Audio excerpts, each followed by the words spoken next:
Tignan nyo mga idol, nakakatakot ang bawat suntok ng Pinoy. Pinabagsak ang world champion, grabe. Nakakatakot yung uppercut. Ito dapat yung pinapanood nyo ng buo mga idol. Kalaban ng Pinoy, duguan. Pagkatapos ng kanilang bakbakan, tignan nyo, nakakatakot. Ito nga pala ang Pinoy ng tubong General Santos City na si Dave Apolinario, may edad na 26 at may alias The Doberman. Ating tunghayan at ang mga kalaban dito ng Pinoy ay isang Thailand boxer na si Tanis Ongjunta. Dito po ay naka-red gloves ang ating pambato, samantalang ang kalaban niyang Thailand boxer na si Tanis Ongjunta ay naka-glue gloves mga idol. Grabe, ito na po ang round 1 ng kanilang bakbakan mga idol. Let's go mga idol! So panoorin natin mga idol kung ano ba yung estilo at galaw na gagawin dito ni Dave Apolinario mga idol. Tingnan natin kung gaano nga ba kaliksi ang fight mentality ng ating kababayan, yung job connectivity, ating tutunghayan yan. Panoorin nyo. Tingin nyo mga idol, may pag-asa nga bang maging world champion ng ating kababayan na si Dave Apolinario? Paki-comment. Kasi nandito yung determinasyon at puso nandito kay Dave Apolinario.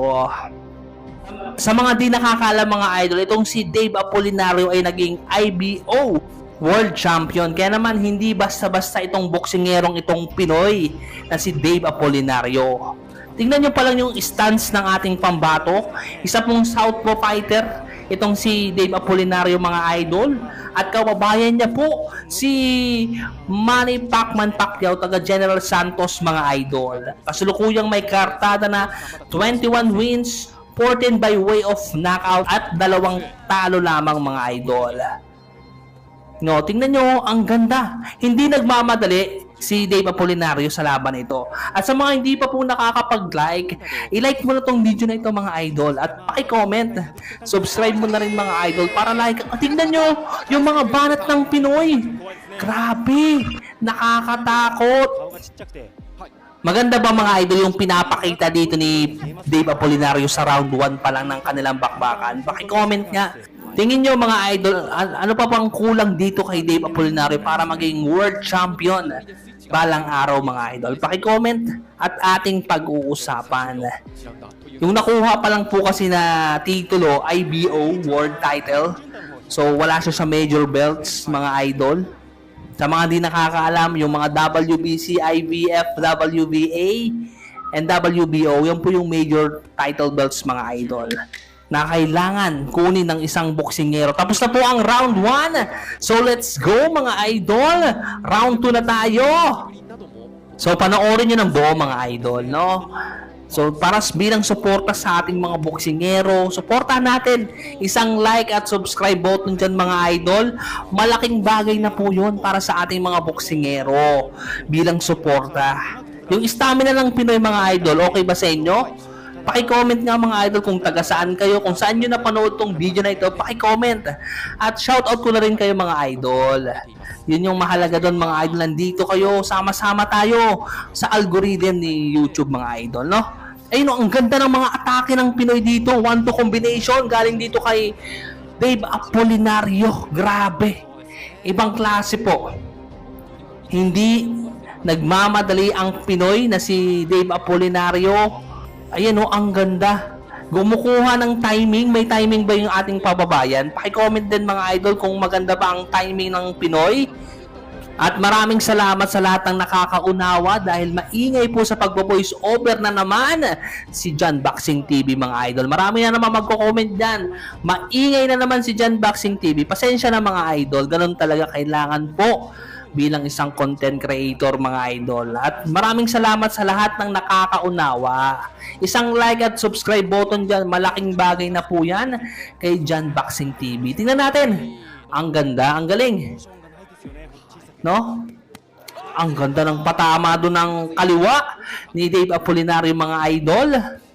Para sa akin mga idol, yung timing ng ating kababayan, check yan sa akin, yung stamina At yung job connectivity, yung taktika, yung ring IQ nandito kay Dave Apolinario. At yung determinasyon at puso nandito rin kay Dave Apolinario. Anong masasabi nyo? Paki-comment kung tama nga ba yung sinasabi natin. Tingnan nyo, hindi nagmamadali ang ating kababayan. Kumukuha siya ng timing.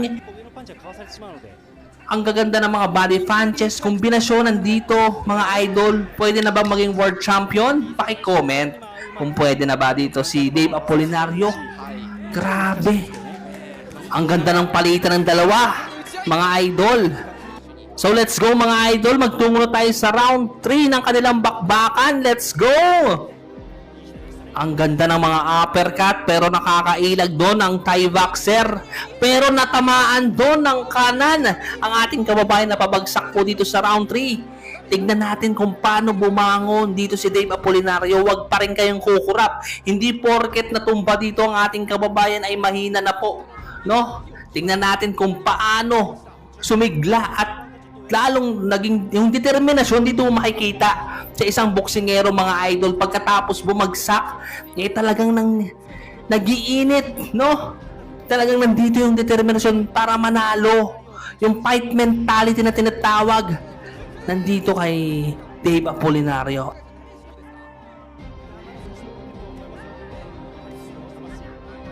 Pagkatapos bumagsak ng ating kababayan dito sa round 3 mga idol, parang bali wala eh. Ang ganda talaga ng mentality na tinatawag natin mga idol. Yung killer instinct nandito ba kay Dave Apolinario mga idol. Stamina na ganda pa rin eh. Malakas pa rin yung stamina rito ng Pinoy. Kaya wag nating maliitin to mga idol. Wag kayong kukurap dahil may gagawin dito ang ating kababayan na si Dave Apolinario. Kababayan to ni Manny Pacquiao mga idol. Ang ganda. Ang ganda ng kanan na ginawa doon ng Pinoy mga idol. At kung hanggang ngayon mga idol hindi ka pa rin nakakapag-like, i-like mo na yan. Pindutin mo na rin yung subscribe button para lagi kang updated sa mga gantong laban sa mundo ng boxing mga idol. Maraming salamat. You know, ang ganda ng kaliwa na ginawa doon ni Dave Apolinario. Grabe, napapaatras yung kalaban. Antabayanan pa natin yung gagawin dito ni Dave Apolinario mga idol. Kaya huwag kayong bibitiw. Sama-sama tayong panoorin kung paano nanalo dito si Dave Apolinario. Grabe. Tingin nyo mga idol, 10 seconds left dito sa round 3. Tingnan nyo.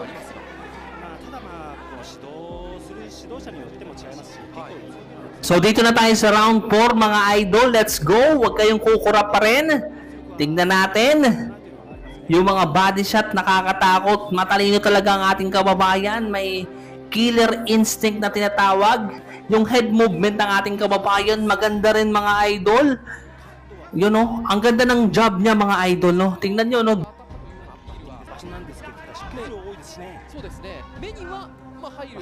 Ito yung mga gusto ng mga boxing fans mga idol, yung bakbakan mga idol, hindi yung takbuhan mga idol. Talagang handang makipagsabayan toe-to-toe. Grabe, hindi natatakot yung Pinoy mga idol. Ayun o, yan ang sinasabi ko mga idol na pabagsak ang kalaban dito sa round number 4. Tingnan natin, dumudugo na po yung kanang kilay ng Thai boxer mga idol. Tingnan natin, yung kaliwa, dumudugo na po. Parang tatapusin na dito ni Dave Apolinario, kaya wag kayong kukurap. Grabe, tingnan nyo kung paano mag-comeback ang ating kababayan.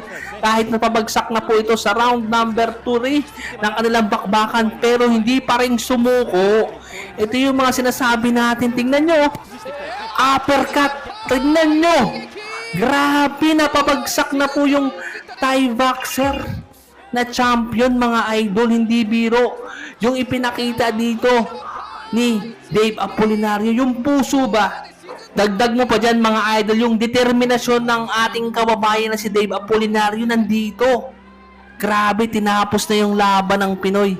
Tinigilan ng referee mga idol dahil alam na ng referee na delikado na ang kalagayan ng Thai boxer. Kaya congratulations Dave Apolinario. Paki-comment kung may pag-asa nga bang maging world champion balang araw itong si Dave Apolinario. Paki-comment at huwag kakalimutang i-like ang video at pindutin mo na rin ang subscribe button para like ang updated sa mga gantong laban sa mundo ng boxing. Maraming salamat mga idol.